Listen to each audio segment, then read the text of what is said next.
Well, I'm really excited to be here at summer camp. It's been a while since I've done this. Haven't been to summer camp. What is it? Oh, like 20 years? 20 years. Wow. So, I am Chase Mohseni. I'm the head of marketing and growth at Pencil. My sideburns are a little shorter than that picture, and I'm going to talk to you about how you can make ads a moat for your business. What we do at Pencil, we're an AI solution. We've been around for 5 years, live for the last 2.5 years, helping e-commerce brands scale their creative testing. And I'm going to share with you what I've learned through that process about how ads can actually be something really defensible for you about proliferating the message of your brand. So as we go, ask questions, pop them in the chat, and let me know anything that you want to know. I want this to be an interactive session. I find that I do better with those things anyway. And obviously, I'll answer questions at the end. But yeah, just please be as interactive as you possibly can. All right, I'm going to pop over into my slides. Awesome. Okay, so how can your ads build a moat around your brand? So I want to define what a moat is specifically before we actually get into how you do it. So yeah, what is a moat? You know traditionally what a moat looks like. It's meant to protect. It's a deep, broad ditch around a castle that is a fortification against attackers. So what does that mean in a business sense?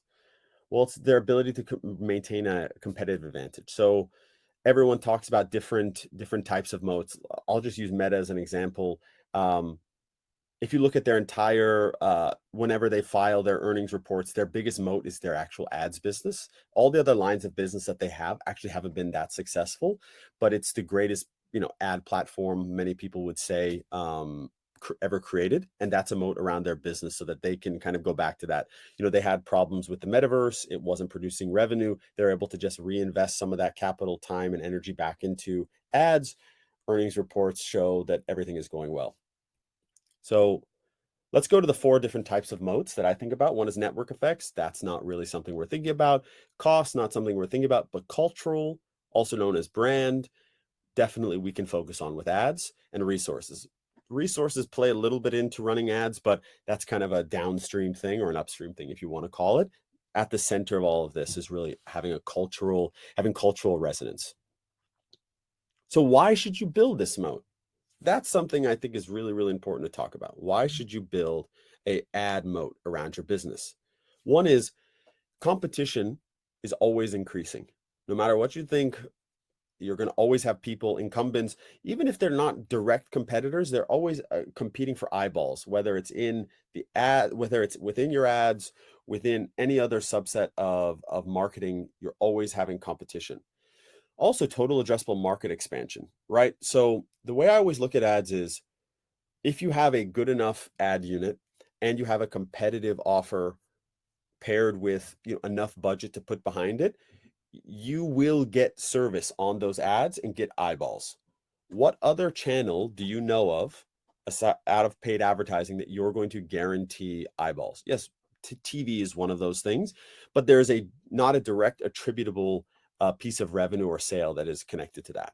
And then brand fluidity. This is one I'm very passionate about, which is you have a very, very narrow view of what your brand should be. And there are customers everywhere, right? And they're probably customers that should be using your brand, but maybe they don't fit this narrow view of what you've created. And if you just open your aperture of what your brand could be, you'll start finding that there are different subsets of people that are really passionate about them, and they all have different LTVs and also different word of mouth coefficients, which just is a fancy way of saying they'll guarantee you get a certain amount of customers based on how much they talk about your brand. And so this comes back to total addressable market expansion. Because you're running different types of ads, you're going to find different groups of people. So this is, again, just a visual on that. You fight competition, you have TAM expansion, you have brand fluidity. So I'm going to give you some stats on why I think this matters. So these are all predicated on about $2 billion worth of ad spend passing through Pencil, 4,500 brands passing through Pencil, and me having access directly to brands that have given me access, not that I've taken it, to about 400 ad accounts that I'll go and audit on a regular basis just to see what's going on. So 1 in 10 ads is a winning ad. What I define a winning ad as is 10% above your baseline against whatever KPI that you've benchmarked against. So CPA, CAC, whatever you want to call it, ROAS, again, whatever your kind of KPI stack looks like, 1 in 10 ads. How that works is I've seen this number bear out from $10 million worth of data all the way up to this $2 billion mark, and it hasn't really changed. What that stack looks like is 1 ad is a winner, 2 to 3 ads are right at your baseline of performance. And I call those Pac-Man ads. They drive performance, they can scale, but they're not going to really hit that above 10% threshold that I call a winning ad. And then the rest are dogs. They don't perform and you've just got to cycle through them. So the question is, through this testing process, how quickly do you get through your 10 tests that you need to run on a regular basis? Is that quarterly based on your budget? Is that, bi-monthly? Is that monthly? Is that weekly? It's really up to you. Obviously, budgets have a big impact on that. The next thing is most brands test 10 ads per week. This sounds kind of crazy. I mean, test less than 5 ads per week, excuse me. You're going to say, okay, well, how do you test more than 5? Obviously, it's budget predicated. There's also a few different, testing structures you can go with. You can learn a lot from people on Twitter and LinkedIn about this specifically. But what you find is people aren't testing enough. You're going to say, Chase, you have a financial incentive. Don't do it with Pencil. Go do it somewhere else. Just test more. You're going to find adjacent audiences. You're going to find what actually works for your audience, and you're going to find what works for people coming back and re-engaging that you can resurrect. Another big one is scaling that winner has a 23% chance of holding performance. What I mean is if you find it like $1,000 something is 20% above baseline, only about a fourth of those ads are actually going to hold performance as they move up. So you have to find more winners that are willing to hold or have the ability to hold that scale. So you have to really build that. So you're trying to take data and build that moat around your business. This is one ad that I think is really important. 2 other ones that I think are important to making ads actually sing and building that creative moat around your business. I said ads, but there are some ancillary things that have a lot of impact. 74% of brands that I've audited or we've looked at don't use landing pages to increase performance. This sounds crazy because we're all probably in the echo chamber of high performing ads that are talking about what they're doing, but it can be a little bit cumbersome to do this. What I would suggest with brands that don't have the ability either to use a Replo or use something like Shogun that can, you can iterate really quickly, is really focus on optimizing that homepage and those category pages to feel like landers, or so that they can do a lot of objection handling for you. The last one is about 4 out of 5 brands don't offer tests. So I think a lot of people don't really understand the elasticity of their customers. And also what drives impact to get that first purchase. Obviously, your economics always have to make sense. Don't do anything that's going to mess with the economics of your business. But if you're trying to find ways to make your ad have more velocity so that you can turn over that cash, reinvest, etc., and build that moat that I'm talking about with those ads, having a really compelling offer that you've tested in a few different ways through a few different funnels is also really impactful. Again, if you have questions on this, pop them in the chat or we can save them till the end. So this is just a graphic on what the top 25% of ads are doing and the bottom 25%. This is obviously a broad pool. I didn't want to get down into categories because we could spend the entire session on talking about that specifically. But what you'll find is when someone is spending 10K a month, the best brands are testing 45 ads. That sounds crazy, but essentially they understand what the signals look like so they can cycle through. When they're up at the $1 million spend range, you'll see that they're testing about 72 new ads. So actually the delta isn't that huge between a really, I don't want to say a really small brand, but a nascent brand and someone who is a predominant player or big player in the ad space. Bottom 25%, you can see there's a big delta between even the $1 million spender and the 10K spender who's a top 25%. So you're going 3, 7, and 12. Really bad here. And so that's not meant to call anyone out, but if that's you want to think about what you're leaving on the table. And I'm going to go through some things that you can do really easily to actually find a way to do this with cost efficiency. So I want to do final stat. Brands who test a minimum of 10 ads per month increase their conversions by a minimum 15%. And so again, I went back and backdated this data so that I could say, okay, I don't have recency bias on this. This has been true pretty much the entire time. I think when we had a lower amount of data, with a lot of big brands in there, it was a little bit higher because they were having spend. They could kind of have a meaningful difference because they weren't testing enough. So it went from say 20 to 15, but it's essentially pretty much been the same since it got to that level. So how do I create this moat? This is a really, really important one. I've given you all this theoretical information at this point. How do I create this moat? So we want to build what I like to call a creative stack. And that comes with 3 components. That is your creative, the support you give that creative, and the distribution that you allow that creative to have. So creative makes sense. Support and distribution, I think, are really important to go into. So we're going to go through those 3 sections. The first thing is creative. So we want to have something I like to call style pillars. You want to have different types of creatives in your ad account. So varied styles and angles. You want to have different types of messaging, and you want to have offers that are compelling. And so people say, well, why does the offer matter with the creative? So a lot of times you're going to actually put that offer in the creative. It's not just going to be in your copy. It's not just going to be in your, your primary text, etc., in that ad unit. So you want to have the offers that make sense, that you think will drive, drive conversion velocity for you from that ad unit. So that's the first thing, style pillars, angles, messaging, and offers. What a style pillar looks like in practice is you have, say, four different styles. So let's just call it, you have a UGC, then you have a founder story, then you have, a static ad that is a comparison ad, then you have a static ad that is something that is, really highly produced and looks like it's been made in a studio. With those, you have different variations underneath those based on the different assets that you have, and each of them addresses a different part of your TAM, right? So if you say style A has, say, 12 variations, style B 5, style C 8, and style 6, you now have style D has 6. You have 27 different variations that answer for all of the total addressable market that you have. Now you're going to say, Chase, maybe it doesn't answer for all of those things.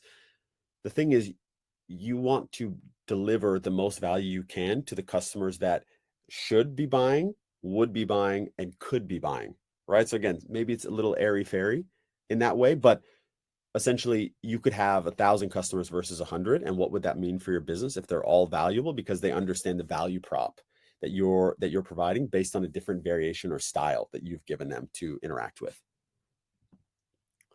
So this was a GIF going through Athletic Greens that I didn't get loaded up for you, but essentially it's showing you the difference. So if you go into their ad library, showing the different variations that they have probably 15 different styles, things that you would call style pillars here that are going at a specific time.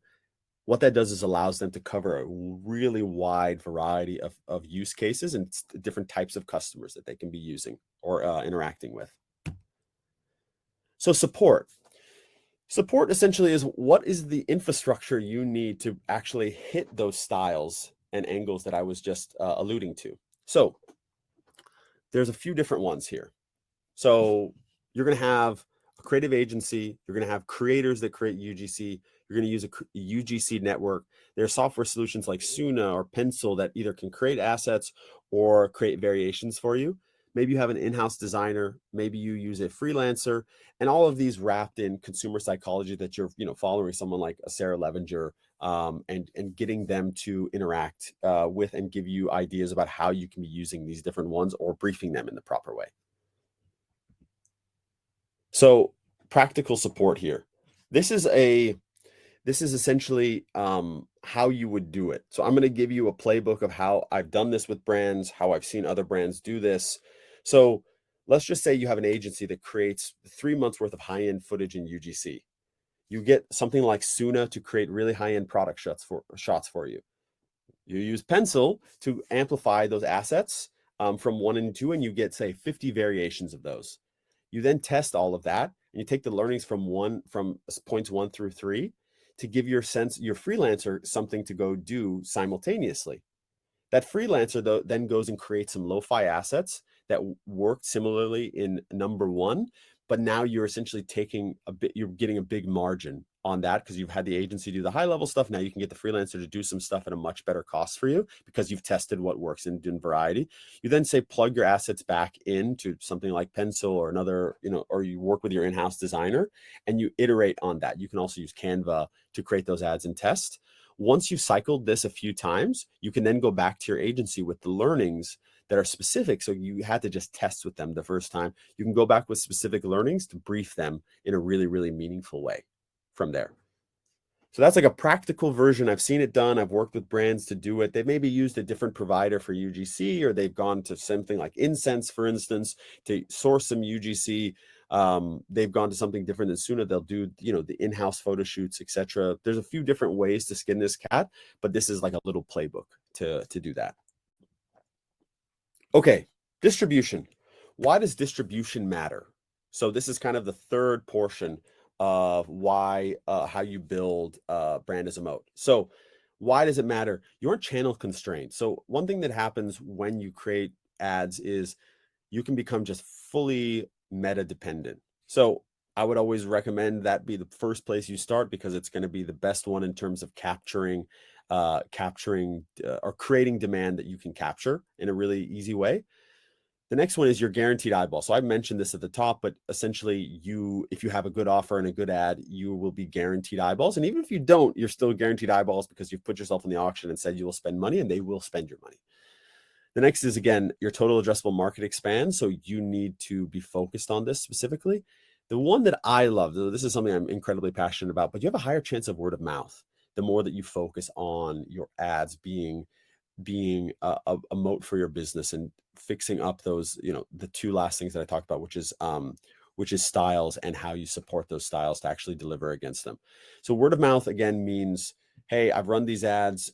A friend is going to tell another friend about this brand that they saw if they hear about a use case, or they use it and have purchased and go and talk to their community about it. Brand halo effect, I think, is a really important one. So when you dive into your data, maybe your Facebook ads aren't working. And so you're using something like Rockerbox to understand how it's actually impacting your business. Well, you'll see that your Google ads are performing better. Your Google search queries are performing better. And the reason is people, maybe they don't go and, so it's, Meta and all those paid social channels are behavior engines. Google is an intent engine. So they've maybe seen an Athletic Greens ad, but they go and search Athletic Greens or, green drink on green healthy drink on Google. That's not necessarily directly attributed to Facebook or the paid social ads that you've done, but it drives a brand halo effect that has a meaningful impact on the bottom line of your business. And then why the distribution matters is you can diversify those offers and channels to make sure that it has a channel audience fit. And I think this is a really, really important one to think about. Not every ad that works on TikTok is going to work on Snap, is going to work on YouTube, that's going to work on Facebook. You're not going to be able to have a complete throughput. But if you have a nice variety of things that you have created there that essentially have built that moat around your business, you then can start distributing them on other channels to figure out what's going to work there. And you can build a deeper trench, if you will, with the channels that drive performance for you, because you figured out what styles within those style pillars work for those specific channels. So again, if you're early stage, I wouldn't say go way too wide on any of this stuff. Focus on one, maybe two, max three channels that you want to deliver against. But it's not going to be a panacea where you're going to be able to have each channel run the exact same ads and have performance. You will run inefficiently there. You have to test into that to understand. And using your data from, say, Meta to go over to TikTok directionally, obviously go for it. Maybe use the data you can pull from Reels to go over to TikTok, but you're going to have to test first to actually deliver against that. Okay, so why should you do this? You're able to create an unlimited variation of ads. You have uncapped ability to figure out what your core and adjacent customers respond to. I think this is a really big one. You have your core customers, they're probably going to buy from you anyway at some point in the future. But your adjacent audiences who either don't know about you, so they're either a cold audience, or they're a warm audience that needs to understand your product specifically. Like, they're problem aware, but they aren't brand aware. So you want to be able to do that. I think this is another big one. Performance is like undulating waves in the ocean. It goes up and down, up and down, up and down. When you have a moat of ads on your business, those ad fatigue waves that you deal with start flattening out so that you have a really strong baseline. So I always call it just raise the floor of performance. that you have so that you can then start making bigger bets within that creative or outside of that creative, because standard, we're going to be living at this amount of revenue and this amount of performance. And that comes from testing so that you have things to scale once the early signals of fatigue start setting in. And the thing that I know, brands have done in the past and still do to a large degree is they're very reactionary with when something fatigues. They're like, well, I thought it was going to win. And they look at a lot of performance in aggregate rather than looking at it segmented down on a week by week and then interweek basis to be able to understand, okay, well, we need to start scaling this ad to make up for it. So we're going to just balance the scales, if you will, over the course of a week, but you need ads available to keep that performance moat going there. And then you can launch new products with velocity. I think this is another big one. As you try to grow your business, there will be eventually a cap on what your singular product that drives value does for you. And so you are able to launch those products with velocity and feel good about the way that you're launching the products. I think a lot of times, I know for a fact, a lot of times brands will do it with a lot less strategy and they think, okay, people are just going to buy this because they know our brand or they've been with us for a while. And you have to have a way to bring in new customers through that funnel with those ads. So how do I create this moat? So again, I think I'm giving you a lot of theoretical stuff. I've given you a few playbooks here, and I'm excited to chat with you about it. First thing you want to do is understand that ads as a moat give you more predictability. So ads are predictable. Audiences over time become predictable as much as, you get all the, there's a lot of hyperbole online about, oh, ads aren't performing today. I would step back and look at time in aggregate and ask yourself, is this like a micro problem that's happening right now? And it's 2 days of performance being bad. And it's something that's seasonal, like Father's Day happened and people are flooding the ad platforms with offers. And okay, it was always going to be a little bit rocky during that time. So ads become predictable, audiences are predictable. Once you know those things, consumer psychology within your ads and audience fit also becomes predictable. You start understanding what the things that move people are, and then you can start iterating there. I think this is a really big one, is leaning into what you know about your customers and the different tranches of customers that you have. What's a high LTV customer? What are they excited about? What's someone that you think you can move to a high LTV customer excited about? And how can you re-engage them? Because you obviously have emails, you have text, and those things are great re-engagement tactics, but also ignorable.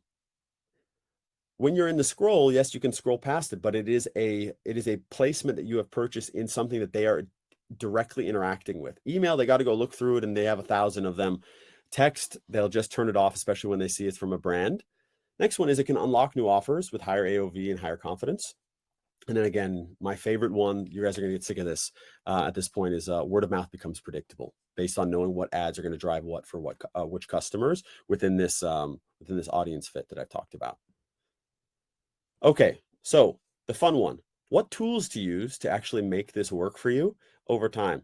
So this is going to look like a lot. You don't have to start here. I just wanted to give you a really, really comprehensive list of tools that I think are really valuable for paid teams that are trying to make ads emote for their business. So obviously Rockerbox, thanks for allowing me to do this talk.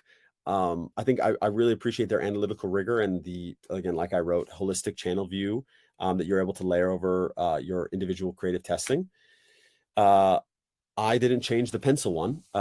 Very, very noobish of me. My apologies, my 31 friends here. Pencil create 10x the amount of winning ads that you possibly could by yourself in 10x less time. Foreplay, I think, is a really great one if you want to build boards to start spying on other brands or building inspiration for your creative teams. Suna, I've talked about a few times. I really, really love what they provide. So studio level assets and days. And the cost is really, really minimal compared to what you've paid in the past. I think Motion is a really, really great tool for insights. And it's really fast and easy and actionable. Incense, I mentioned one time at the top. It's a great platform, marketplace for finding influencers and building the deals for high level ones when you want to make those bigger bets. And then Marpipe. So I think DPA ads are a really, really interesting one that I think is important for people to start really focusing on, because you're essentially making the algorithm happier by just leaning into the creative side of making DPA ads work. And if you want to talk about DPAs, I can absolutely do that. I can also connect you with their CEO, Dan. He's a friend, and they do a really, really great job with that. So I think there's a few There's a few brands that do this really well. So I mentioned AG1, Athletic Greens. Ritual has an incredible creative stack that they work through. Vessi also does a great job. Obvi, I think, does a really, really good job of testing and finding new ways to communicate value. And then True Classic Teas does also a really, really great job of this. All of these have a really high velocity testing approach. So you'll see what it looks like at scale to do iteration, and then find a way to distill that down for whatever budget subset you have. And if you want to get in contact with me, obviously our website is trypencil.com. There's my email, chase@trypencil. And if you want to chat on the Bird app, I'm Chase Mohseni is my handle. But I want to answer questions if you guys have any.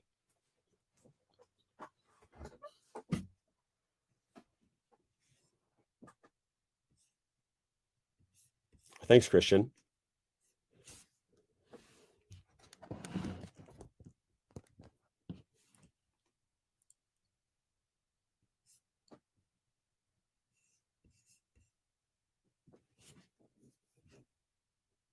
Yeah, if there's anything you guys have in the chat you want to talk about, just let me know. Let's see. How long and often are the testing schedules for creative? So I would usually just say, weekly is going to be the way that you interact with those.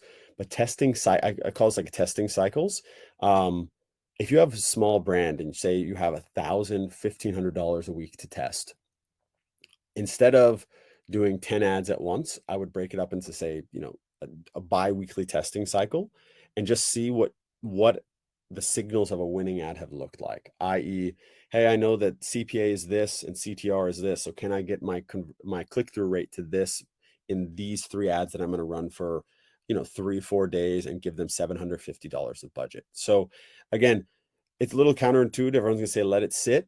Sometimes you don't have the budget to let it sit and you still want to cycle through, so you're going to have to find different signals that give you at least a slight amount of confidence that there's performance actually happening. So it's obviously used, Rockerbox, use attribution to be your friend here, but there's a certain amount of you're going to have to feel comfortable with some of the upstream signals that give you a sense that things are happening downstream. Also watch your conversions, right? Watch what's happening downstream with your conversions, but you can break it up like that. So one thing I have with small brands is they do 10-day sprints a lot of the time, where they'll essentially break up a $3,000 testing budget and do 10-day sprints at $1,000 each with 3 to 4 creatives in them, just to see what's working and what's not. Does that answer your question?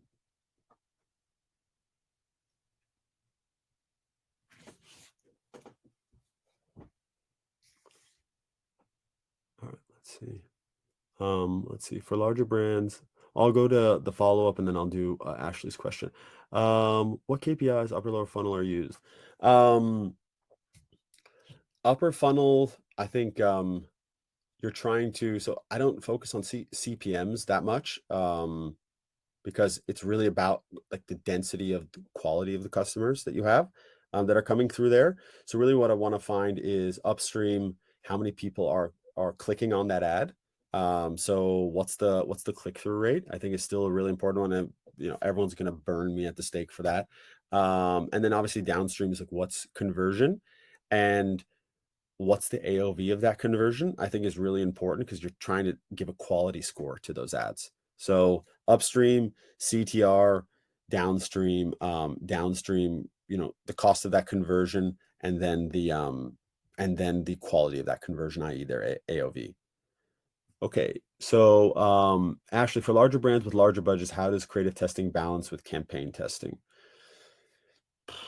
It's a very, very fair question. I think you need to have a good sense of what your calendar looks like. And so there's kind of this always on creative testing you should be cycling through, with a mind to understanding when campaigns are going to come up. So Ashley, I'm going to make an assumption here. You're talking about seasonal campaigns. For instance, Father's Day just passed, like a Father's Day type of campaign that comes up, or a summer camp campaign that comes up, you have more lead time in knowing when those things are going to hit your calendar so that you can allocate budget to them and say, I don't have more budget to spend. Okay, well, I've got to, ramp down my testing to test into what's going to work for these specifically. So that's my mediocre answer at that, but you have to really have a good planning cycle is my number one there. And I think that, by the way, it's not just for larger brands. Every brand has to really plan out both what their kind of always on evergreen steady state testing is going to be, and then what they're going to have to test into in terms of big either quarterly campaigns or holiday dependent campaigns. Any guidance on testing audience targeting in concert with creative testing? So this is obviously a fun one.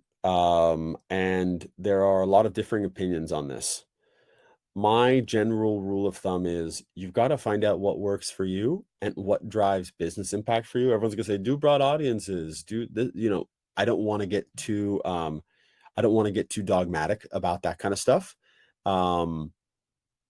What I think is really important to recognize is every brand has a really, really different subset of needs for business outcomes. And so I think with ads, we talk about, we talk about so many different things, and we don't come back to what the actual impact of the ad is, which is financial.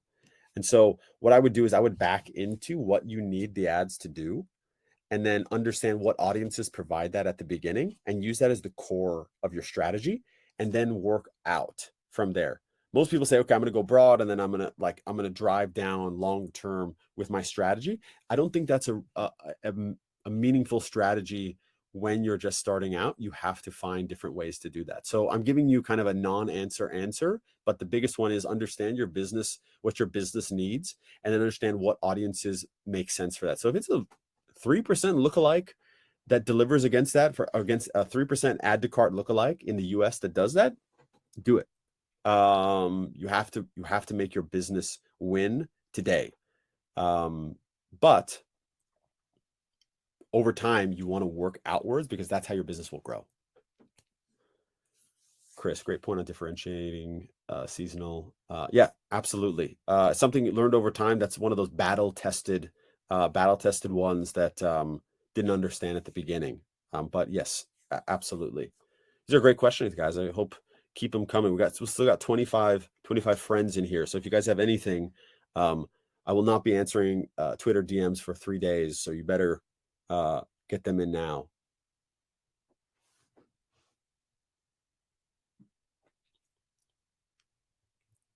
Are you guys interested in any of the resources I think are impactful on any of this stuff that I can share? There's a few people you should follow if you don't already. There's a few places you should be reading stuff if you don't already. Does anyone want me to share that stuff as well? Okay, cool. So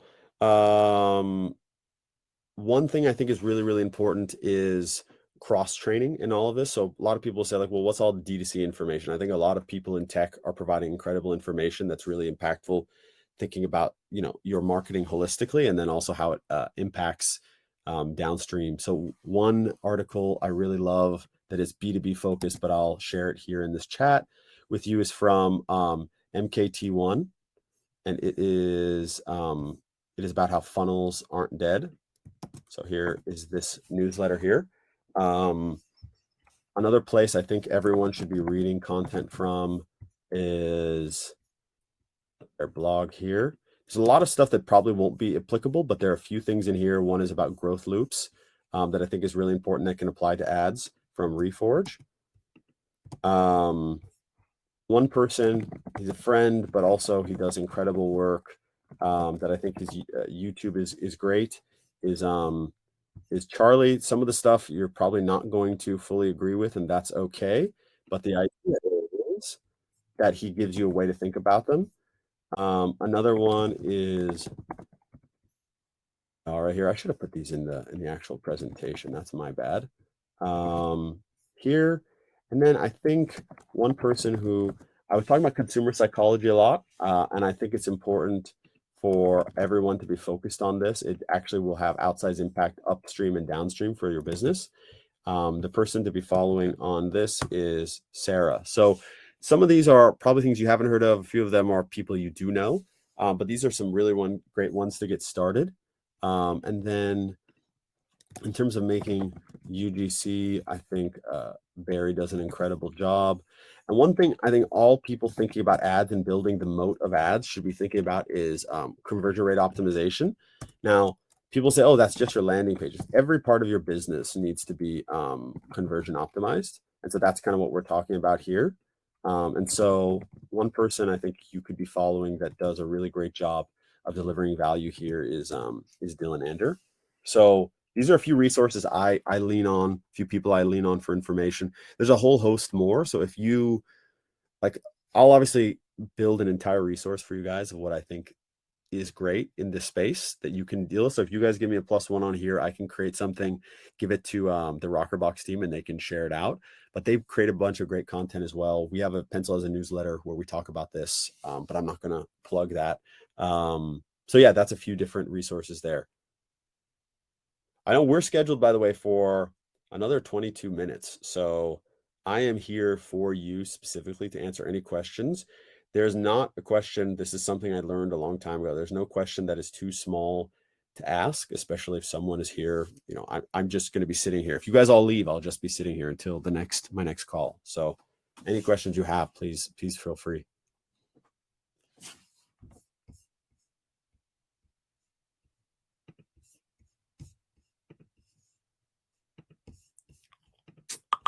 Let's see.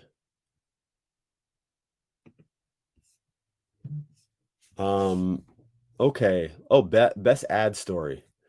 What is my best ad story? Okay. No, I'll tell you my worst ad story. That's probably a better one. So, what is the worst ad story? Actually, no, it's I'll tell one that kind of leans into what Marpipe does. So I worked at a company called House, and I was running the marketplace ads, and so we were selling 9 million products and trying to be profitable on a 20% marketplace take rate. And we essentially had to segment down. This was fun. This was my first experience working with data science. To segment down what are the 150 best products and build a feed for that specifically, and then go and try. And this is before things like Marpipe existed that could give some value and do it efficiently. Smartly is a very expensive tool to fix your feed, and the company didn't want to pay for that. So we kind of went and shot a bunch of janky stuff to fill in, but the performance went up like that because DPA was already performing really well, but it was selling rugs, which were $40, and the CPAs were 25 on that, and we're taking a 20%. We're taking a 20% take rate. So you can say at $40, we're making $8 on 25, and our repeat rate was once a year. So we were going to have to probably wait another year to get profitable on that person and hope that they come through email and not ads. And so what we found is we were able to get profitable on first purchase when we segmented down, changed some of the creative there, and we're able to scale that up really, really meaningfully. But that again comes from data rigor, understanding what the business actually needs and what the unit economics look like. So yeah, that is there. Let's see, Christian, any insights on scaling branded content on Meta? Branded content. So I'm going to ask you a follow-up just so that I understand how to answer this question. Do you mean like case studies? Or could you give me a sense of what a branded piece of content looks like specifically for you? And then, yeah, happy to dive deep on what that is. Partnership ads. Okay, perfect. If you're looking at brand partnership ads, making sure the ones that I've seen work best, and if you're thinking about influencer partnerships, I'll go brand and then I'll go influencer. The branded ones that I've seen work best, that have come through Pencil and or brands that work with Pencil where we've seen them work and ask questions about it and gotten a sense of it, is you have to make sure messaging aligns and the value props. This is the big one. The value prop that you have decided is where the partnership intersects makes sense for who your audiences are. So this is not about your core audience, it's about their core audience. Does your combined value prop actually makes sense for their core audience, and vice versa? Does your combined value prop make sense for your audience? Because you're essentially saying, hey, let's combine powers and Captain Planet this thing so that we can actually extract value from each other's audiences and have better business outcomes. So that's the first one. Same thing kind of goes for an influencer. I have talked to a lot of people who have done big $1 million influencer campaigns, and the meaningful business impact of that versus someone randomly mentioning it is, there's a huge delta between, say, I'll just use a Kardashian because I saw them the other day at the store. When they just randomly mention stuff, there's actually a much more meaningful impact than when they do a sponsorship ad with a brand. And I have brands who have done that versus someone who actually is living and breathing the ads. For instance, Gordon Ramsay is really deep with Hexclad right now. Those ads, I would assume, I don't have the data on that, but it feels like he really believes in the product versus just doing it because he's, been given a check to do it specifically. So it's just your value props aligning is the big one. And then like figuring out, making the brand stuff work together is actually secondary. Is the value props, I think, is the biggest one for audiences, because they'll smell when something doesn't actually make sense and doesn't feel aligned to what they're trying to get out of this experience. Did I answer your question, Christian?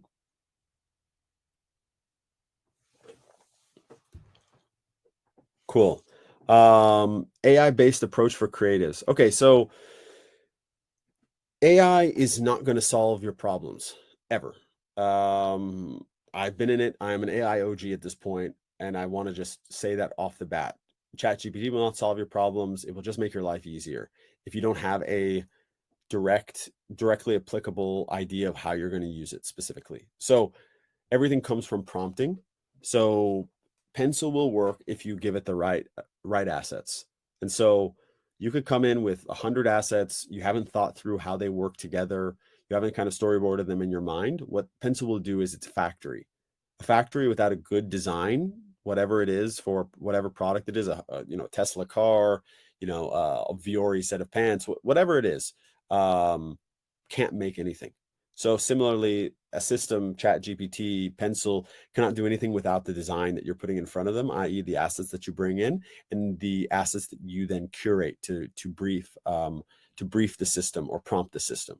So it just creates based on that. It uses the algorithms to choose what data makes sense for your ad to create a winning ad, and then what copy and narrative it's trying to create with. So it essentially synthesizes those things. I could go really, really deep on that. I don't want to nerd out too much on that and take up everyone's time, but essentially all AI does is amplify everything that you're doing and make it really, really like expand your ability to deliver against that. So you want to prompt it really well, whether it's a visual system or an LLM where it's talking about language specifically.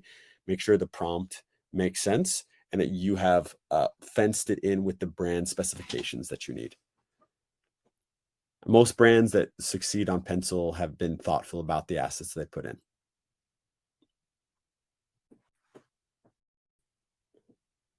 Cool. We still got 21 compatriots here. What other question? Any prompt resources?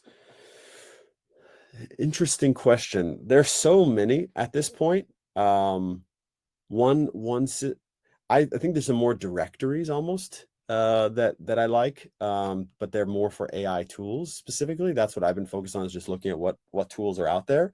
One that I like, one that I've been going through where I find a lot of good prompts. Yeah, I think it's Just Learn from the Basics, Dan. It's a good call out. Reddit actually has been an incredible place for prompts. So I can't remember what the subreddit is specifically where all of this stuff is happening, but I've found a lot of really good prompts that I've played around with in Midjourney and ChatGPT and Bard. But a lot of it comes down to you finessing, because it comes back to my whole principle here. Your business is unique and your case is unique. So you can play around with a prompt that someone gives you, but you're going to have to, curate it to what you actually need, etc. So what I would do is be specific about the channel that you want the information for. So if you say like, I want a blog, I want a Facebook ad, I want Facebook copy, I want something that goes inside of a TikTok, the system has ingested enough information to be able to understand what that actually looks like. Tell it the character count that you want. So just be specific about the outcome that you're looking for. And then I would say the other one is be specific about the emotion that you want the system to feel, or at least angle towards. And then you're going to be editing it at the end of the day. Like it's going to get you 85% of the way there, and then you're going to make the rest of it work. Terrible answer, obviously, but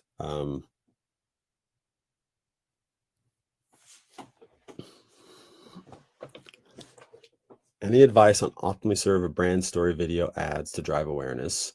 What's the best landing environment in CTA?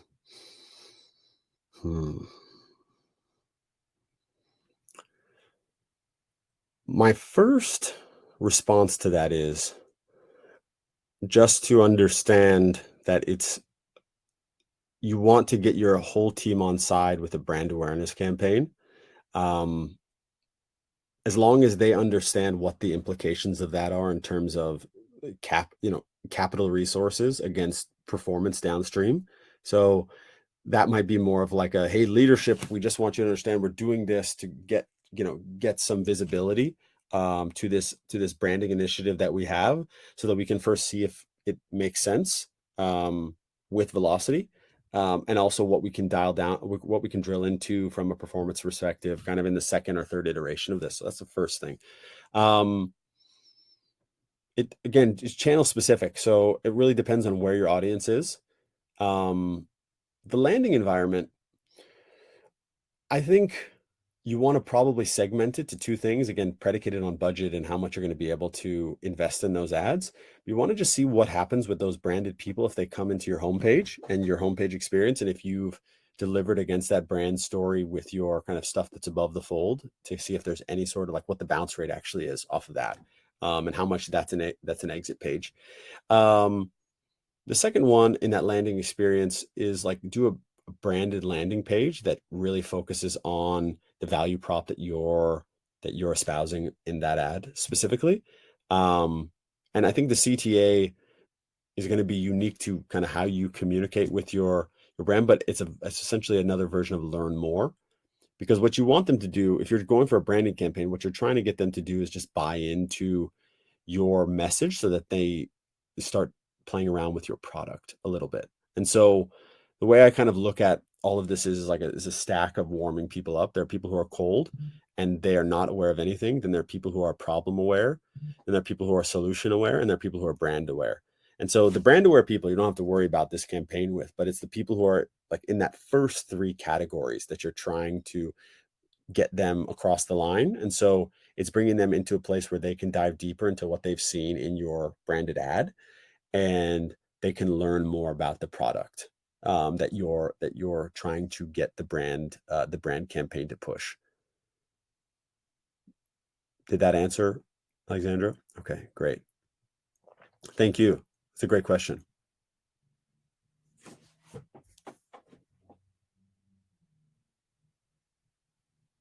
Wish I could see all your faces. Just looking at myself. It's horrible.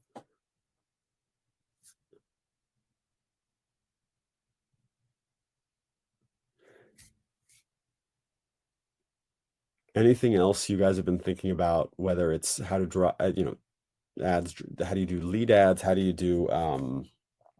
essentially build the cycle to, I don't know, get people in through ads and make them into marketers for you? There's a few products that do that specifically, that I think are really impactful. There's one, candidly, I'm an advisor to that company, so it's called eVouch, that is free right now, so you should install it before it's not free anymore. But essentially they atomize word of mouth in your post-purchase flow, when you're not going to lose your your post-purchase checkout. So if you have like no commerce or someone else, that doesn't go away, but this allows your purchasers to then tell their friends about what they purchased with you. That's one thing I think is really important going forward. As you invest in ads, you want to make sure that you have word of mouth built in, because it's going to, over time, bring down your CAC meaningfully.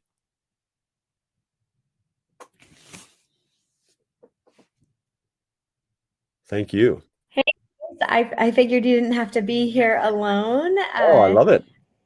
That was an amazing session. I think that you covered some super actionable pieces of information. I think the conversation around creative testing and AI that we hit on was really great. And your list of tools was wonderful. Thanks for including Yeah, Rockerbox. yeah. I think that honestly, this deck is one of the decks that's going to be asked for, because there was a lot of stuff that would be great to go back and reference again. So we'll make sure to include that in all of the follow-up deliverables for everyone as well. And thanks for all the great questions, and thank you guys. Thanks for having me. And I actually wasn't paid to put Rockerbox on there. I put it at the top because I believe in their analytical rigor and the things that they're building. Just knowing their team, I really believe in what you guys have done. And MMM is pretty epic. So everyone should be doing that. It should be part of the way that you look at attribution. Absolutely. Well, we appreciate that. And also, right back at you, you said you weren't going to promote your newsletter, so we'll do it for you. I don't read a lot of marketing newsletters, but I read yours. It is honestly very engaging. I think everyone here should definitely check it out. It's a really good one. I appreciate your guys' time. Thank you. Awesome. Thank you. All right. Thank you. Yeah, we got just a few minutes here before the next session. We wanted to, there's just 14 of you here, so it'll be a small group for this announcement, but during summer camp, we wanted to take a chance to let some of you know about just some interesting features that we've just released.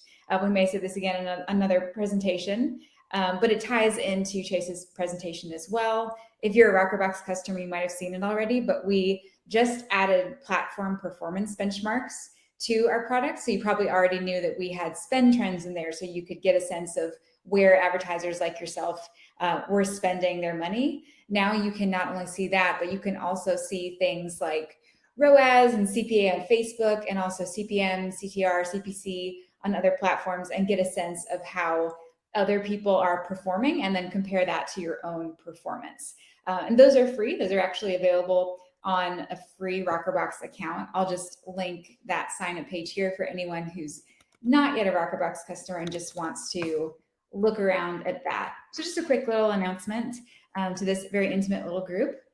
And with that, we're going to announce our next session. We have Mark Viale from Lab 415 and Susan Rowe. We got those headshots switched there. But that's on me. I was the QA. That's on me. But you'll get a chance to meet both of them and hear from them, and we'll be starting that session in just about 5 minutes here, and you have a link to that in your email. All right, thanks everyone. We'll see you in the next session. Thank you, everybody.